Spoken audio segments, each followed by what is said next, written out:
Good afternoon. My name is Majid Salishpour. I want to thank everyone for joining us in this important webinar to examine the U.S. policy towards Iran and our community's efforts to inform it. We are pleased to have Mark Albert moderating our event. Mark is a Peabody and Emmy Award-winning master storyteller, a 25-year career in journalism marked with investigative and political reporting. Innovative storytelling and creative communications marks his record.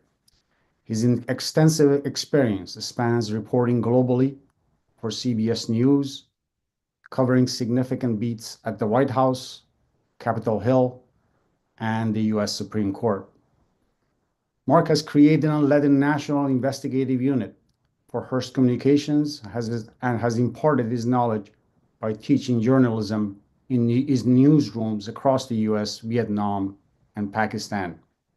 His work has earned him some of the highest honors in journalism and has conducted high-profile interviews with notable figures such as philanthropist and tech innovator Bill Gates, as well as key government and political leaders during pivotal historical moments. Mark, a very welcome and thank you for joining us in moderating our event examining the U.S. policy towards Iran and our community's role within it. Thank you. Thank you very much, sir, for that warm introduction. It is my pleasure to be here. So the question of Washington's readiness for an Iranian regime change is complex, reflecting a variety of strategic considerations and regional dynamics. U.S. policy has historically oscillated between aims of containment to maximum pressure. However, recent shifts, including the fall of Assad's regime, suggest a reevaluation of strategies considering Iran's domestic turmoil and its regional behaviors. In just a few days, President-elect Donald Trump will return to the White House, and many are discussing the return of maximum pressure as a policy. Current discussions in Washington indicate a growing recognition of the need for elevating the approach toward Iran. While sanctions have been a central tool for economically pressuring Iran, their effectiveness can be undermined by a lack of reinforcement. Even with the reinstating of maximum pressure, there is a concern among many, including some of our panelists today, that without a broader strategy, U.S. policy on Iran cannot be effective. Moreover, many believe the Iranian regime is much weaker than 5 years ago, mostly because of the internal factors within Iran, such as significant public unrest, several nationwide uprisings that call for regime change in Iran, which do suggest a potentially transformative period for the country, and which brings us to the question of, is Washington ready for an Iranian regime change? With that, we are joined by a very distinguished panel of Iranian American analysts and experts representing the most active and enduring network of Iranians in the United States.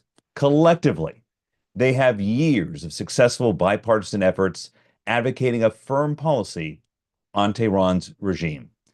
It is my pleasure to moderate this webinar on behalf of the Organization of Iranian American Community, OIAc. Our discussion today will start with unveiling a 2025 policy paper by OIAc, offering specific policy recommendations for the incoming Trump administration. That will be followed by expert discussion with analysis and insight on possible paths forward. We also have an opportunity to take questions from our webinar participants and the media outlets who are here today. Please type your questions in writing in the Q&A feature as part of this webinar, and we will take those questions towards the end. Also, we encourage you to use the chat feature during this webinar to engage with your fellow attendees while also respecting the discussion, being respectful. Let's begin now. Joining me on the first panel, Ani Sami, a practicing immigration attorney and legal researcher specializing in international law, accountability, and justice for victims of human rights violations in Iran. Sina Sadian, a policy analyst specializing in Middle Eastern politics with a focus on Iran. He is currently a JD candidate at the University of Virginia School of Law. Hanani Amanpour, also a practicing attorney specializing in family law, but more importantly, following the loss of her father in 1988, she has focused her advocacy and research on the 1988 massacre, where 30,000 political prisoners were executed by Tehran's regime. Miki Mohammadi, a policy analyst specializing in the transformative roles of women and youth in shaping the future of Iran. She is currently a JD candidate at Penn State Dickinson Law School. And Ryan Nasir, a research analyst focusing on cyber influence operations conducted by the regime in Tehran. His research explores how Tehran's regime orchestrates cyber influence to shape perceptions and policies, particularly through campaigns targeting Iranian diaspora communities and policymakers in the West. Welcome to you all. So glad that you could be with us. Let's start with Sina. If you could give us an overview of OIAC's 2025 policy paper just out, what are you recommending for the incoming Trump administration, which at this point is just 96 hours away or so from taking power? Mark, appreciate the introductions. And I want to note, I think Hannah is running a little bit late, but will be joining us briefly. The incoming administration is, I think, facing a situation in Iran that is vastly different than what it was 4 years ago. In our policy paper, we talk about the full range of what's going on both inside Iran, inside the region, as well as the criteria for a viable alternative that can lead towards progress and democracy within Iran. So to answer the question of why now, I would say the regime in Tehran is weaker than ever, and the incoming Trump administration has an opportunity to support regime change, engage with Iran's viable democratic alternative, and facilitate a transition to a secular democratic republic. For decades, Tehran has really relied on a dual strategy of repression at home, as well as terrorism and warfare abroad to maintain its grip on power. But several developments in recent years have exposed the regime for the paper tiger that we all know it has been. Specifically, within Iran, the 85-year-old Supreme Leader Ali Khamenei is facing a dire succession crisis that is fueling a governmental crisis that is aggravated by a growing economic turmoil across the country. At the same time, we've had several nationwide uprisings that have shown that the Iranian people have rejected the entirety of the theocratic regime and are more importantly, no longer deterred by the threats that are faced by the security forces. So as we can see within Iran, Tehran is quickly running out of options to deal with growing internal discontent and rejection of its regime. At the same time, regionally, Tehran has suffered a series of debilitating losses with the near destruction of its proxies, Hezbollah in Lebanon, Hamas in Gaza, as well as the recent collapse of Bashar al-Assad's regime in Syria. The IRGC had spent years and many resources, both military resources, monetary resources, and actual lives lost in building up this network of proxies across the region, which has pretty much entirely vanished overnight, leaving Tehran exposed and vulnerable. So against this backdrop, OIAc's 2025 policy paper offers a strategic framework that the United States can use to move beyond appeasement to a policy that capitalizes on the regime's vulnerabilities and embraces the Iranian people as a vessel for democratic change within the country. In particular, we highlight the need to combine maximum economic pressure on the regime with a proactive support for the organized resistance in the country. So what does that look like? Economic pressure is through heavy sanctions that target individuals both within Khamenei's inner circle, as well as key sectors like oil, natural gas, and nuclear energy. This is a regime that survives on brute force, and the more that the United States can shut off Tehran's financial streams, the less resources they have to wage war both on the Iranian people as well as on their regional neighbors.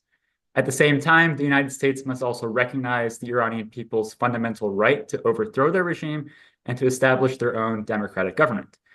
Dozens of world leaders and officials, including, by the way, members of President Trump's previous administration, such as Secretary of State Mike Pompeo and incoming Special Envoy Keith Kellogg, have already recognized the National Council of Resistance of Iran as the most capable alternative to this regime. So as economic pressure constrains Khamenei's resources, engagement with groups like the National Council of Resistance can help fuel momentum for a grassroots movement to help eventually bring down this regime. And let me finish on this one last note. we must be clear that the Iranian people are not asking for foreign intervention of any kind. Regime change will ultimately come from within with the Iranian people themselves, but the United States has a crucial opportunity to help facilitate this democratic transition by working with our allies, engaging with grassroots movements, and recognizing the legitimacy of the Iranian people's struggle against the mullahs. And Sina, you mentioned Marco Rubio's confirmation hearing that went on this morning, and he said, quote, Iran and that regime is at its weakest point in recent memory, maybe ever. And he pointed out, as you did, the proxies in the region, whether it's setbacks in Lebanon, Syria, Hamas, the blackouts. And so certainly watching as Marco Rubio's confirmation hearing continues, and he looks very much set to be the next Secretary of State. Let's move on now to Anna. Can you give us your analysis of conditions for regime change on the ground inside Iran, please? Yes, certainly. We contend that the regime in Tehran is on the brink of collapse, both internally and externally, as my colleague Sina just mentioned. Years of economic mismanagement and corruption, coupled with the severe effects of international sanctions, have driven the economy to the brink of collapse. Soaring inflation, high unemployment, and worsening living standards have created a population that is deeply frustrated with the regime. And this economic turmoil is compounded by the socio-political repressions as the regime continues and has always used censorship, arbitrary arrests, brutal crackdowns, things of that nature to suppress the dissent. And these pressures have ignited widespread and irreversible public anger, resulting in large-scale protests, nationwide uprisings that essentially challenge the legitimacy of the government. And at the heart of this unrest lies the rejection, a total and full rejection of the system of what the Iranian government calls the Velayat Faqih, which is the guardianship of the Ayatollah, or in other words, the centralized or absolute power of the supreme leader, Ali Khamenei. The Iranian people have increasingly demanded a secular government, signaling a profound delegitimization of the regime's authority. Since 2017, Iran has witnessed a series of significant nationwide uprisings, and the most significant uprising occurred between September 2022 and early 2023, following the death that shook the world of Mahsa Amini. Our research revealed essentially three important facts. The first is, despite the severe crackdowns and attempts to suppress dissent through executions and arrests, mass mobilization continues to grow in volume and intensity. And the second is the persistence and breadth of these uprisings suggests that the regime's repressive methods are increasingly ineffective, with each protest amplifying calls for systemic change and the rejection of the theocratic government. And the third point is the Iranian people's resilience has demonstrated that even the harshest repression cannot fully suppress their aspirations for freedom and justice. So the march continues. We also declared that there are four internal conditions at play that in Iran that tells us that regime change is now not really a question of when, which is really now a question of when and not if. And they are, the first, a collapsing economy, as I just spoke about, high inflation, unemployment, corruption. The second is the delegitimization of the leadership, nationwide protests, massive election boycotts. And then, of course, there's also this issue of the looming succession crisis of Ali Khamenei, who is aging and not in very good health. The death is imminent. And then, of course, mass mobilization, women, youth, minorities continuously leading large-scale uprisings. And then finally, the organized resistance. And there is an organized resistance in Iran that offers an alternative with a clear governance plan for transition of power to the people after the fall of the government. So as far as external setbacks that is conducive for regime change in Iran, so these are external things that have influenced what we see as the downfall of the government. The first and foremost is the loss of the strategic allies. And of course, the recent events, the fall of Assad in Syria, has really, these are logistical hubs that the Iranian regime uses, like Hezbollah and Hamas, have been severely weakened. The elimination of key leaders, Hassan Nasrallah, was huge. And of course, the death of Ebrahim Raisi.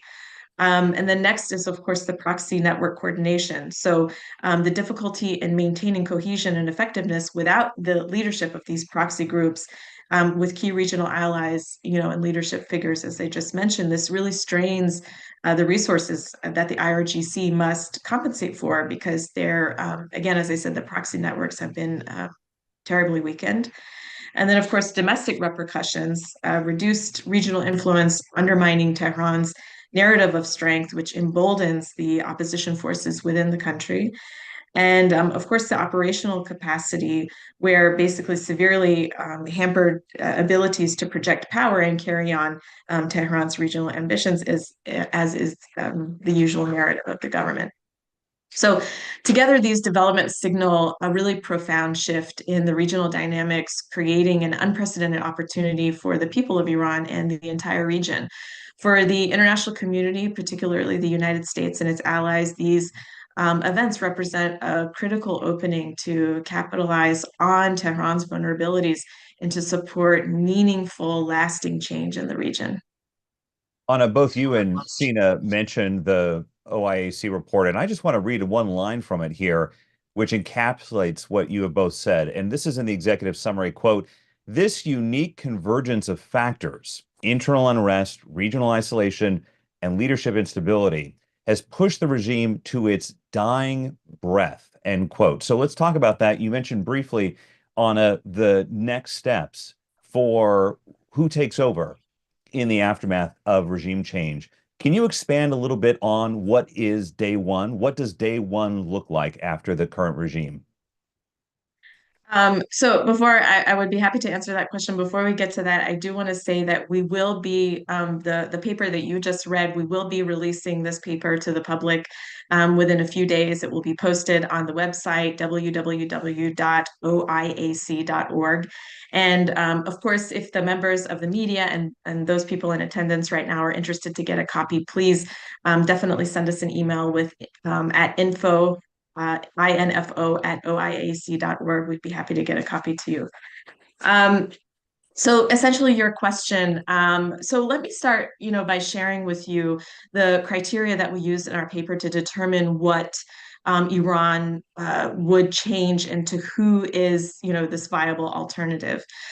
We call for a U.S. policy that seeks to support an alternative to the regime in Tehran and aligns with the call for a non-nuclear secular republic in Iran.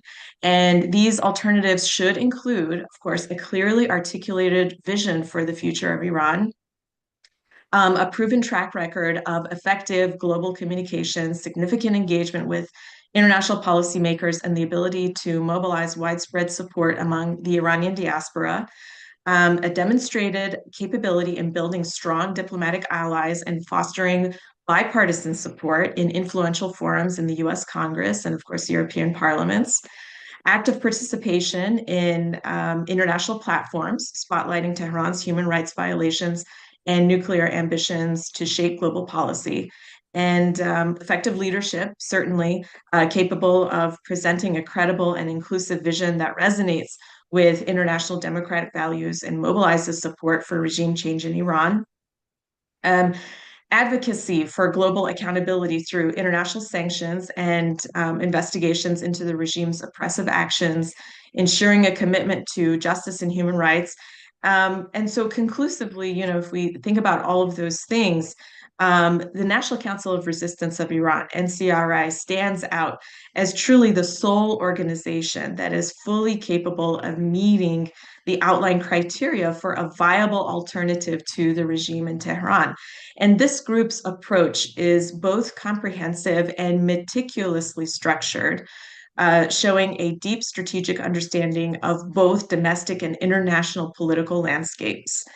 Mariam Rajavi's 10-point plan emphasizes equality and justice, resonating with democratic values that appeal to a wide audience, both within Iran and internationally. And this inclusivity ensures that the vision for the future of Iran is one that encompasses the hopes and rights of every citizen living in the country. The successive waves of protests and uprisings since the 2017, which I just spoke to you about, are neither accidental nor are they spontaneous. They're really a culmination of decades of resistance and careful organization within the country. And these movements have not arisen, in a vacuum, but rather within the context of sustained and coordinated resistance efforts led by the Parliament in Exile, the National Council of Resistance of Iran, as I mentioned, the NCRI, and the on the ground, of course, in coordination with the on the ground networks of resistance units, which of course include People's Mujahideen Organization of Iran, the MEK. And so together in tandem, these forces represent the most persistent presence, organized and effective opposition to the regime, playing a pivotal role in shaping, sustaining, and amplifying the protests that challenge the theocratic government. So the NCRI essentially serves as the political and organizational backbone of the resistance, which presents a clear and credible vision for a secular democratic Iran. And this vision is articulated through its delineated 10-point plan. And that 10-point plan calls for many things, but amongst the most important, gender equality, human rights, secular governments, and the abolition of the Velayat al-Faqih, or the supreme leader, centralized power in the supreme leader system. I just want to address something else also, that there is this false narrative out there that the NCRI and MEK don't have popular support inside Iran. And to be clear, when we talk about combating a dictatorship such as we have in Iran, this Iranian regime has maintained power for several decades at this point. And the only way to really gauge the popularity of the real opposition that exists in Iran is, unfortunately, through the harrowing indicators such as, number one, the number of political prisoners who are aligned with the opposition.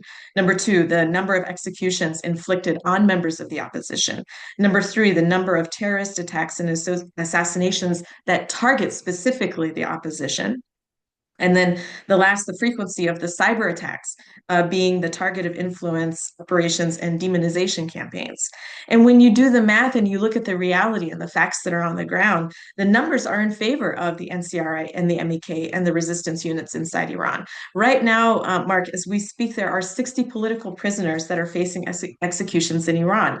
And in 1988 alone, just in that 1 year, actually in the span of the summer, 3 months, there was a massacre of 30,000 political prisoners. And this is where we can really make the distinction between an opposition with real roots and reach within Iran versus those that are hype or manufactured. And in this paper, we argue that the NCRA represents the only viable alternative. And you might wonder why. And the reason is that they are the only organization that has thrived across multiple generations, consistently championing the cause for a democratic Iran. They are the sole group that has maintained its integrity and persevered through periods of appeasement, wars, legal battles, challenges in both the U.S. and European courts. And while I sincerely wish that other groups had survived these challenges, unfortunately, they have not. And therefore, this is not merely just a case of favoring one group over the other. This is a distinction and distinguishing, fact from fiction. Anna, thanks very much. Ryan, I want to go to you next. So Anna has talked extensively about NCRI here, and I'm curious if you can share your recent findings with us. Delve into how Tehran's regime runs its influence campaign against NCRI. Thanks, Mark. So I want to share the results of my latest research related to the persistent misuse of the community note, and which is basically aimed at discrediting the work of the Iranian American community and the Iranian alternative, that are basically raising awareness about the situation in Iran. Some examples have been recent on the X network, where the Iranian cyber army would target the NCRI. The first one would be the December 7th, 2024, which is a Fox News story based on a bipartisan U.S. Senate briefing focused on U.S. policy on Iran and support for Maryam Rajavi's roadmap for regime change in Iran. And this coverage is expanded to other outlets, and obviously the Iranian cyber army tried to put community notes on these posts. The second story would be December 19th, 2024, which was a Voice of America report based on another bipartisan House briefing supporting Maryam Rajavi's roadmap for regime change in Iran. Third would be December 30th. The Telegraph published an op-ed by Maryam Rajavi, which faced heavy opposition, not by any serious people, but mostly by bots and Iranian regime cyber army, mainly based in Iran and other places. Another story this year, January 3rd, 2025, a Fox News story on simply execution, which the source was the NCRI, was also came under attack because the information was exposed by Maryam Rajavi's resistance movement. And lastly, there was a high-profile meeting on January 11th with Maryam Rajavi and several key world leaders, including General Keith Kellogg, Trump's next special representative to Ukraine and Russia. And their tweets came under attack and also elicited a response from the Iranian regime's foreign ministry, which essentially shows you that these operations are coming from Tehran itself. So let me explain how Tehran is shifting its focus. The Iranian regime employs two distinct types of proxy forces, each serving its broader strategy for maintaining influence and deflecting internal and external challenges. Its first proxy is the militarized proxy, which Anna talked about and is now weaker than ever thanks to Israel. The second proxy is political forces. Tehran is increasingly leaning on political proxies to manipulate global opinion and suppress movements calling for a secular democratic Iran. Recognizing and exposing these actors' roles is critical for fostering international support for authentic Iranian voices, which are demanding justice and freedom. The regime's focus is now shifting to persistent use of political proxy and fake opposition, especially in the cyberspace. Essentially, people, individuals, and organizations and media entities are trying to aim to protect the regime's interests by essentially masquerading as an opposition. Their objectives are diluting the genuine calls for change. They spread misinformation, confuse international narratives, and try to discredit credible resistance movements such as the NCRI and the MEK. They try to lobby for negotiations and diplomatic engagements and sanctions relief, trying to provide Tehran time to recover and reassert itself and its proxies. Obviously, their message is now falling on deaf ears in all administration, whether Biden or Trump. However, they persist. As you can see in this, let me share this slide with you, which shows actors such as Reza Pahlavi that are used by Tehran's regime. Let me hold this up real quick.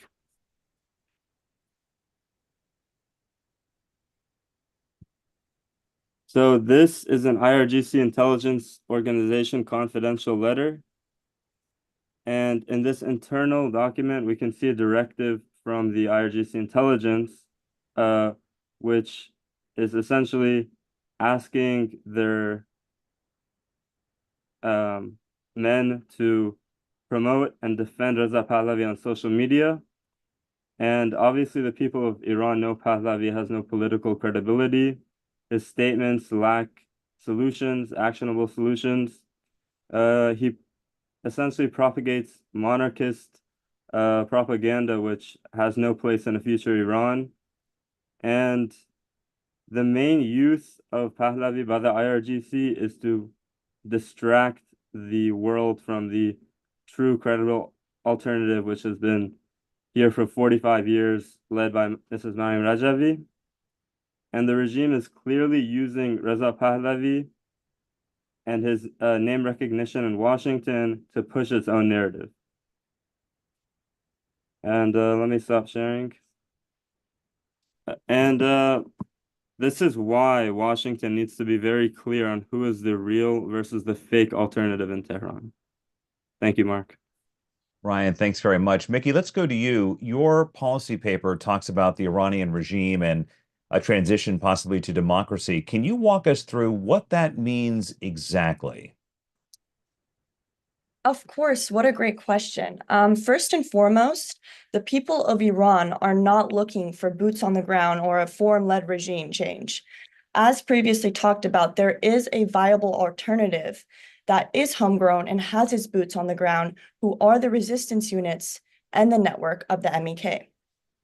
Ryan also just mentioned how Tehran's propaganda machinery has been derailing the formation of a cohesive policy on Iran through amplifying false narratives or creating distractions with fake oppositions. So what we presented in our policy paper is a need for a robust U.S. policy framework that moves beyond the false notion that there is no viable alternatives to the current regime in Iran. This is a major prerequisite to unpack in the question that you just asked. The NCRI, also known as the National Council of Jurists of Iran, offers a structured transition strategy that is crucial for understanding and preparing for the inevitable collapse of the Tehran's regime. As Anna initially mentioned, there is not a question of if the regime will fall, but of when it will. We argue that by engaging with the NCRI, the U.S. can better navigate the future dynamics of the Middle East. In November of 2024, Maryam Rajavi presented a compelling roadmap for regime change at the European Parliament. This plan includes several key elements, each designed to effectively dismantle the oppressive mechanisms of the Iranian regime. First, the empowerment and mobilization of the resistance units, also known as the freedom fighters who are inside Iran. These units are pivotal in conducting widespread civil disobedience and public demonstrations. Their role in energizing and mobilizing the people was highlighted during the 2024 Free Iran Summit taking place in Paris. With each resistance unit's campaign, the regime grows weaker and weaker. They are agents of change to overthrow this regime. Second, leveraging the MEK's extensive network of experience, rank, and file to organize and lead the resistance efforts. As Maryam Rajavi says, Ashraf 3, currently in Albania, serves as a hub for this organization, a critical center for supporting and international advocacy. The goal is to unify nationwide resistance efforts under the structured leadership, providing strategic direction and maintaining the momentum of the movement, which is very important. The third one and the final one I will discuss is a continued international advocacy by the NCRI plays a pivotal role in forging alliances with global communities. This involves strategic alliances with countries and international bodies that can exert diplomatic and economic pressures on the regime. The objective is to isolate the regime internationally, cut off their resources, and undermine their legitimacy, while preparing the international community to support a smooth transition. Once the regime is overturned, the NCRI has outlined a detailed and phrased approach for transition into a new government. This begins with setting up a provisional government tasked with governing for a maximum of 6 months. The primary responsibility of this government is to stabilize the country and prepare for democratic processes. Most critically, they organize to conduct elections for a constituent assembly. After the elections, the Constituent Assembly takes charge, making a significant shift from provisional to a more permanent democratic governments. The NCRI dissolves and transfers power to the elected representatives of the people. In the following 2 years, the Constituent Assembly's duties include drafting, approving, and conducting a referendum of a new constitution. This constitution will establish the legal and institutional framework for a new republic, ensuring that the government structure is built on solid democratic principles and practices. This stage is pivotal, as it is not only to shape the legislative backbone for a new Iran, but also to solidify principles of justice and equality before the law. Let me just add that the Iranian communities representing 41 chapters across the United States support this roadmap. It aims not only to remove oppressive regime, but also to establish sustainable model of governments that promotes human rights, economic prosperity, and peaceful international relations. Mickey, thank you very much. And thanks to all of you for your perspective and insight on this really important topic of U.S. policy. As a reminder, we encourage all of our attendees watching this webinar live to add their questions in the Q&A feature. We'll take those questions at the end. Before we get to our second panel, let's shift the conversation to the 2025 policy recommendations for the Trump administration. Sina, can you please walk us through your policy recommendations? That's absolutely. I think all of my colleagues have done a wonderful job painting a picture of the changing landscape in the Middle East and how the United States can address the moment with its policy towards Iran. Specifically, at a high level, we suggest a policy that embraces the inevitability of regime change through isolation of the regime and support for and recognition of the resistance in Iran. In particular, to implement this policy, we offer several recommendations for the incoming Trump administration. For example, first of all, we suggest the reinstation of the maximum pressure policy to isolate and weaken Tehran's financial coffers. This includes things like intensifying diplomatic pressure on Iran by immediately triggering the UN snapback sanctions mechanism. It involves things like fortifying international alliances that are aligned against the regime in Tehran, imposing all forms of sanctions against the IRGC and key regime elements that are involved in repression and regional destabilization, with a focus on human rights violations and crackdowns on women and minorities within Iran. Second, we suggest a formal recognition of the organized opposition within Iran. I think it's important for the U.S. to address what was a missing factor in the first iteration of the maximum pressure policy by recognizing the legitimate opposition within the country, such as, in particular, groups like the National Council of Resistance of Iran, and the United States should endorse their roadmap for democratic regime change. Third, relatedly, it's important to recognize the legitimacy of the struggle for regime change. As the United States Congress has recommended in several official resolutions, U.S. policy should provide political support to amplify the voices of Iranian protesters, and in particular, the MEK's resistance units, and acknowledge their right to dignity and to overthrow the current regime. Alongside that, we need to launch initiatives to debunk Tehran's misinformation campaigns by investigating its lobbying network and focusing in particular on those who attack the Iranian resistance. Specifically, I think it's important to investigate individuals that are tied to the so-called Iran Experts Initiative that was exposed in recent years for lobbying on behalf of the regime and targeting its opponents within the United States. Additionally, we also recommend investigating and designating the IRGC and its proxy networks, focusing specifically beyond the IRGC as an overall entity, but on key individuals and groups that are working on behalf of the political proxies, including, I must say, those who are deceptively posing as opposition figures to facilitate misinformation efforts. Sixth, we recommend promoting accountability for human rights violations. And it's important for the United States to advocate for international investigations into the regime's long list of crimes, such as the 1988 massacre of political prisoners, as well as brutal crackdowns on peaceful protesters and the recent escalations in executions of political prisoners. Seventh, we recommend publicly supporting grassroots campaigns. For example, there's movements like the anti-execution campaigns that are led by political prisoners. This is an important way for the United States to signal its allegiance to human rights and democracy and human dignity within Iran. And lastly, as all of these elements help facilitate weakness inside the regime and support for actual regime change, it's important for the United States to prepare for a post-regime transition. It's important to work with our allies to plan for the aftermath of the regime's fall and work with allies both on the ground and regionally to ensure readiness when the day comes that Tehran falls. Luckily, there is a detailed roadmap that has been set out by the NCRI to facilitate a transition to democratic elections in a secular democratic republic, and it's important for our allies and the United States to recognize this and prepare for it. I think these recommendations provide an actionable framework for the incoming administration, one that combines pressure on the regime with accountability for human rights abuses and an embrace of the viable democratic alternative. By effectively implementing these measures, the United States can finally eliminate the threat of a nuclear regime in Tehran and foster a transition to a peaceful and democratic government in Iran and for the region.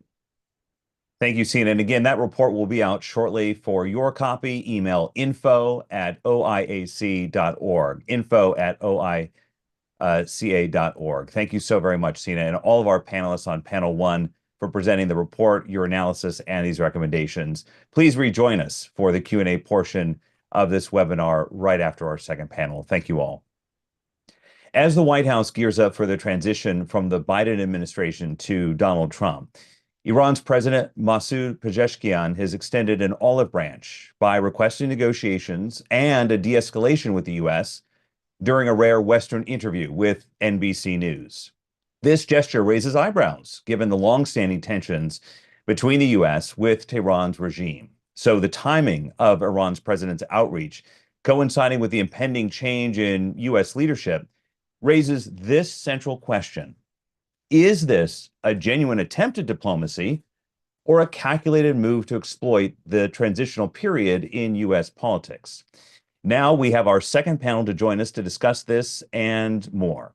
First, Dr. Ramesh Separad, established author, scholar practitioner, and technology executive who has served as the chair of the OIAc Advisory Board since 2017. Majid Sadapur, political director of OIAc, where he uses his expertise in policy analysis and advocacy to promote a non-nuclear secular republic in Iran.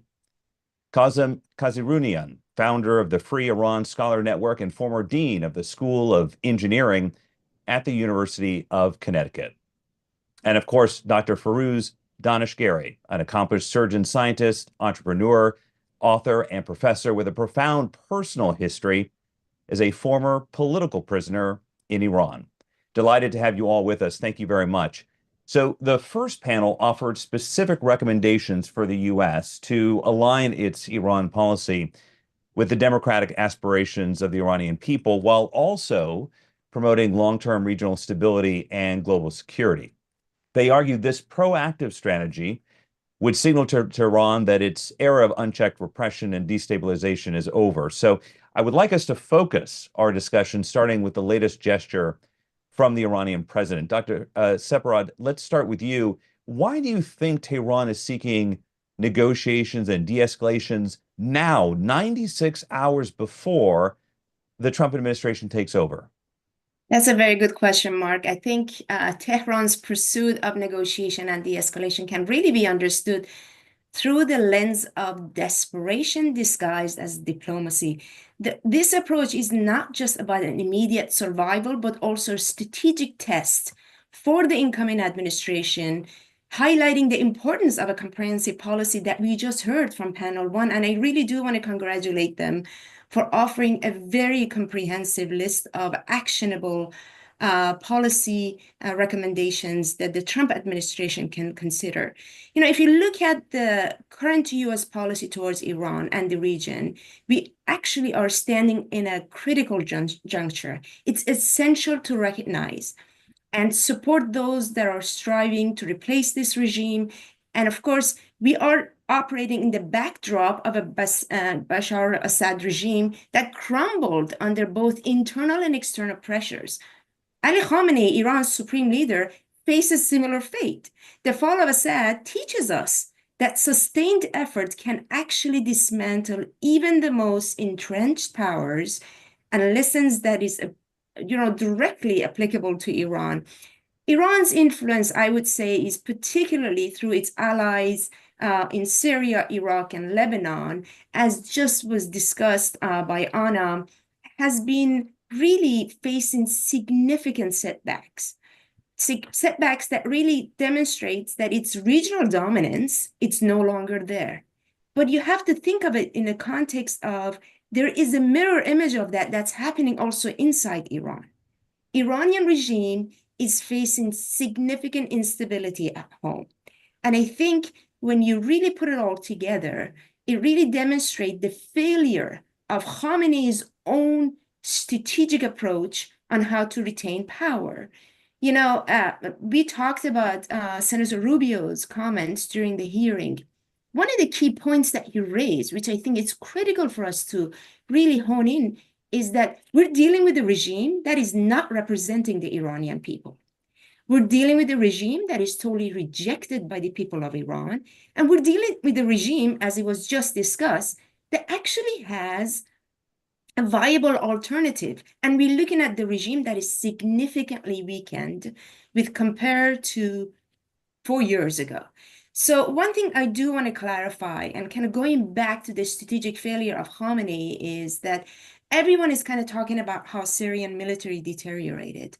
But the real truth, when Assad regime fell, but the real truth in that context is the failure of Iran's Quds Force, the IRGC, that had years and years of significant investment by the regime in Tehran, when we said the head of the snake in Tehran was very hard at work to really try to prop up the Assad regime.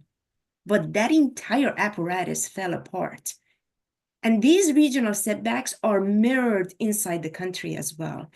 And I think it's growing because the unrest and the strikes and the protests inside Iranian society is growing. Unfortunately, Iranian regime is responding with a very, very strong suppressive tactics, as we saw in the number of executions that were published by the Fox News, demonstrating how significant the executions have gone up. So Khamenei is at the end of his strategic game. He really sees that his regime is near ending. So to address these evolving situation, I would say the US really must adopt a forward-looking strategy and approach that goes beyond what's been tried before. And that includes, to Sina's point and all the other previous speakers, recognizing and politically supporting the viable alternative forces within Iran. This is the National Council of Resistance, the Parliament in Exile. This is the MEK and the resistance unit inside Iran.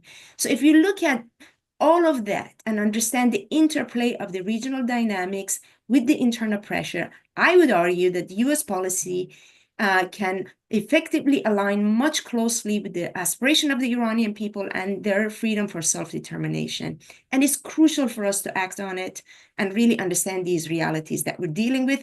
One thing that I would say is that we hear from this and we talk about this and from members of Congress, bipartisan members of Congress over and over, that we have to have a policy that aligns with the aspiration of the Iranian people, which is a non-nuclear secular republic Iran. And Dr. Separat, I think you have one of the sound bites of the webinar there, desperation disguised as diplomacy. Thank you so much.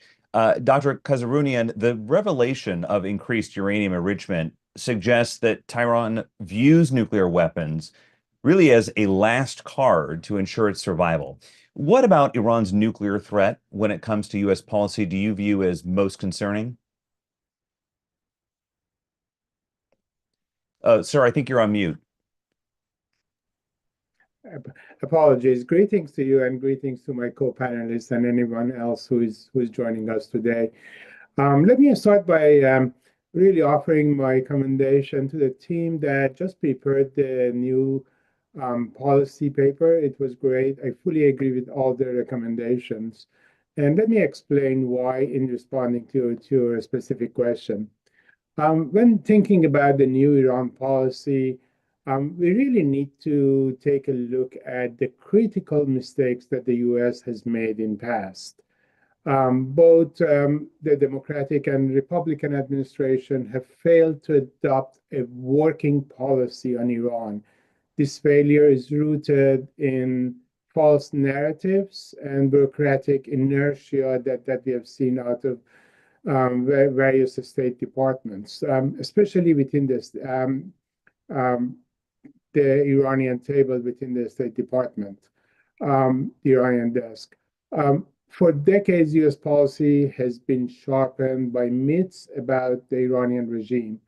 From early days of Khomeini to Khamenei's leadership now, these days, Washington has clung to the belief that there is a moderate group in Iran. Moderates exist within a regime that is fundamentally totalitarian. Europe has made the same mistake. U.S. efforts like Iran-Contra affair and dual containment policies failed, and this failure only emboldened the Tehran and Iranian regime during 1980s. Since 1990s, the myths like the regime is permanent and a nuclear Iran is inevitable have dominated the U.S. thinking.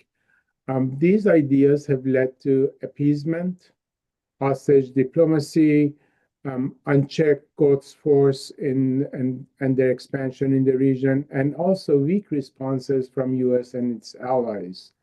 These policies showed weaknesses and invited more aggression.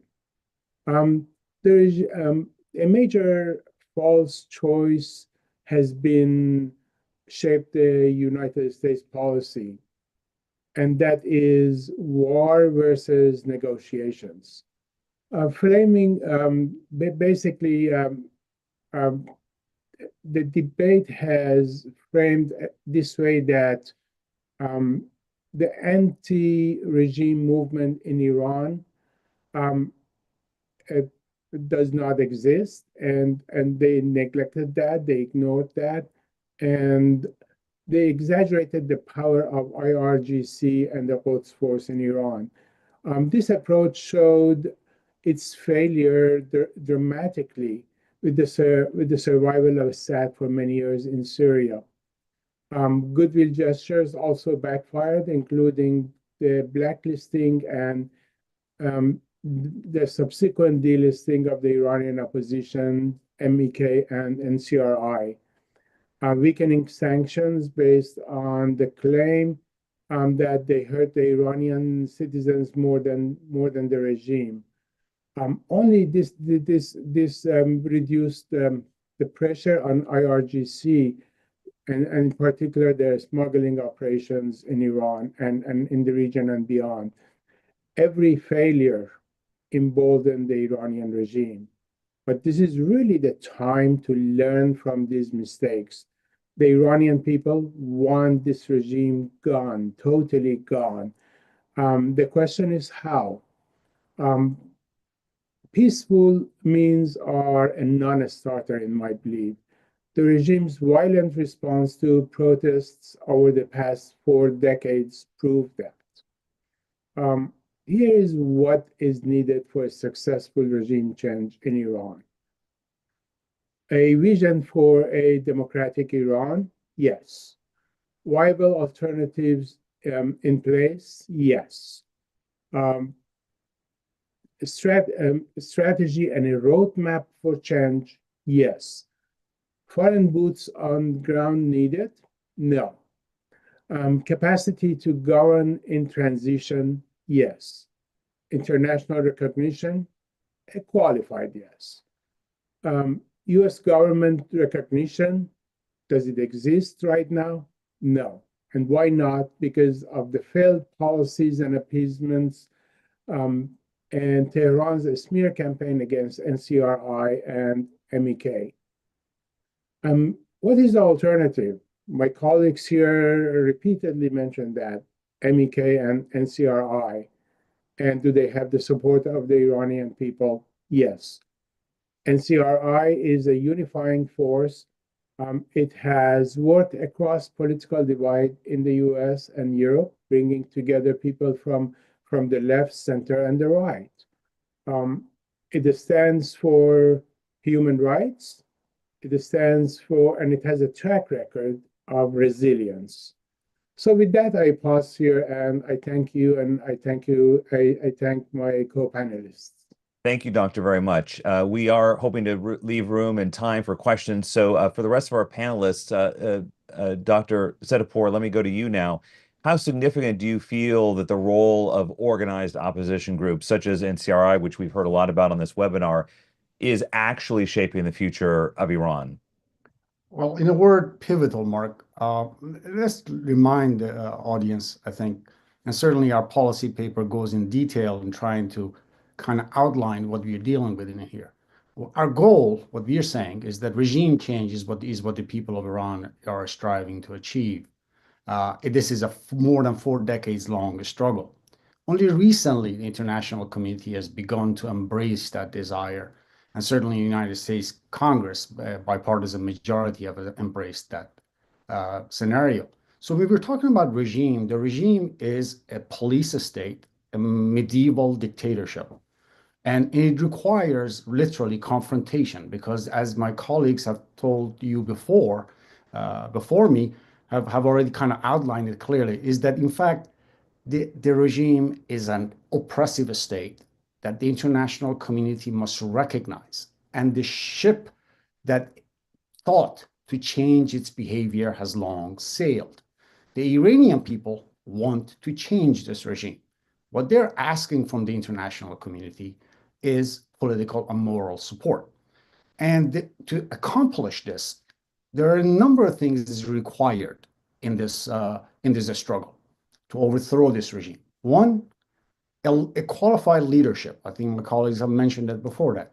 Two, they need an expansive network, an organization, a capability to accomplish what they want to accomplish. And third, a detailed plan as to how they're going to go about doing it both before and after the fall of the Ayatollahs. This infrastructure has brought our community to the National Council of Resistance of Iran, to Mrs. Maryam Rajavi, and to her 10-point plan for a future of Iran. Unlike the former Shah's son here in the United States, NCRI's organization actually has an organization. It was formed 42 years ago with the goal of uprooting the mullahs of Iran because they realized moderation will not result in any change in behavior in the regime itself. So that's why we as a community support the National Council of Resistance of Iran. That's why our policy paper details the process in which the international community can lend credence to the will and aspirations of the people of Iran. It is in this context that the expansion of the resistance units inside Iran and really mobilization that the Iranian resistance can accomplish outside of Iran are significant and can contribute to peace, regime change in Iran through the will of the Iranian people. And sir, while I have you here, before we move on, I do want to ask you one of the questions that came in. John is asking, what new opportunities, if any, are there for the Trump administration to curb Iran's regional influence through militant groups with the cratering of Hamas and Hezbollah leadership and the ceasefire deal now reached just a few hours ago in Gaza? Right. The only way, really, Mark, that the region will see peace and the nuclear threat from Iran is mitigated is for this regime to be overthrown democratically. So the best way the United States can help is literally outlined in our policy paper, that the Iranian people can and are willing and are sacrificing to accomplish this task. But unfortunately, they don't enjoy the political legitimacy of the free world, namely the United States. This regime will not fall from the sky, from bombs from a foreign power. They will fall with the power and the organization and the capability of those very resistance units that at the moment the international community has not granted political legitimacy to. That when that occurs, we fully trust that this regime will fall. Sir, thank you very much. Dr. Daneshgiri, I want to go to you here before we take another question because we are running out of time. You, sir, have firsthand experience with the horrors of torture and witnessing executions as a young medical student during the time in Evin Prison in the early 1980s. And sadly, there is an alarming escalation of executions and torture of political prisoners in Iran that we've seen covered by journalists. Now, according to Fox News, Iran has executed close to 1,000 people in 2024, 1,000 people in the last calendar year, setting another highest record. How can international actors, including the U.S., do you believe, hold the Iranian regime accountable for its human rights record while supporting, as we've talked about here on this webinar, the Iranian people's aspirations for freedom and justice? Hi, Mark. Thank you for the question, and thanks to my co-panels. That is very true, that the torture and killing is a part of the texture, part of the cloth of this barbaric regime in Iran. As you mentioned, I have witnessed myself the torture and killing nearly half of my classmates. This regime has executed over 120,000 people during its regime. The most prominent one was in 1988, where they executed over 30,000 political prisoners. More than 90% of them were the supporters of the NCRI within very short few weeks, within 3 to 4 weeks. As you accurately mentioned, this regime has executed nearly 1,000 people during the 2024. 653 of them are under this new administration, Pezeshkian, who, unfortunately, I carry a previous co-physician status with him in Iran. And I think the point you're making, what is it that the new administration and international actors should do? My answer is they should point the regime to these atrocities, to keep him accountable. So when Lester Holt goes there, the NBC anchor, to talk to Pezeshkian, has to lift up the veil and say, how about this execution? How about nearly 1,000 executions, 700 of them under your veil? And the same time, there's been a no to execution campaign inside the prisons, including Evin prison, where I was, across about 30 prisons in Iran. And we are getting close actually to its first anniversary. So my demand, frankly, as a former political prisoner, and frankly, as you could see, we have a transgenerational panel here. Ms. Amanpour, who unfortunately couldn't make it, she's the daughter of one of, co-cells or, jailmates like me. I was in the jail. Her father was jailed and was executed. My demand is for the new administration to request a special envoy to focus on the human rights of Iran. And frankly, for the benefit of the administration himself, that if they want to get the upper hand in discussion or negotiations with the regime, where any posture they want to take, the real activity that is going inside Iran is not what Pezeshkian says to Lester Holter. It's what is going on inside Iran, and they should demand access to political or the prisons in Iran to see how the boiling water under what the Pezeshkian says is going on in Iran. And sir, you will get the final question here of this webinar because we are running out of time. Thank you to all of our attendees for staying on a little bit late with us. Sir, this question comes from Matthew. Quote, as I reflect on the measures preceding the establishment of this situation, does the resistance have an established Bill of Rights or a constitution draft that is publicly available? 100%. As my co-panels have very nicely said, we are organized. We have really a government shadow. The most, I think, publicly publicized document is Mrs. Rajavi's 10-point plans that includes, and I'm going to very briefly say, is that establishment of the pluralistic republic, guarantee of fundamental freedoms, commitment to human rights, and I can go through the details, separation of religion and the states, gender equality, independent judiciary, autonomy for ethnic minority is a long demand in Iran population, economic justice and equal opportunity, environmental protection, and non-nuclear policy. These are the Mrs. Rajavi's 10-point plans. That is the mandate for the resistance in Iran. Sir, thank you for answering that question, and thank you for all of our attendees who asked questions today, and for our distinguished panelists on both of our panels. Thank you for your insight and your analysis. So as Washington is considering its options, including a more assertive policy stance that could involve supporting perhaps an Iranian regime change, this webinar today offered specific recommendations for formulating a strategy that effectively addresses both the nuclear threat and the human rights issues within Iran, and hopefully without exacerbating regional instability. All of our speakers that you heard from here today agree the evolving political landscape within Iran, especially now post Assad's fall, offers new opportunities perhaps for U.S. policy. And of course, it requires careful strategic consideration to align with both American interests and the aspirations of the Iranian people for a democratic future. So with that, thank you very much for joining us. Be sure to email info@oiac.org, info@oiac.org, to receive a copy of the organization's 2025 U.S.-Iran policy recommendations that you heard so much about today. Will be out shortly. And you can always watch this webinar on OIAC's YouTube channel. Thanks to everyone. Have a great day.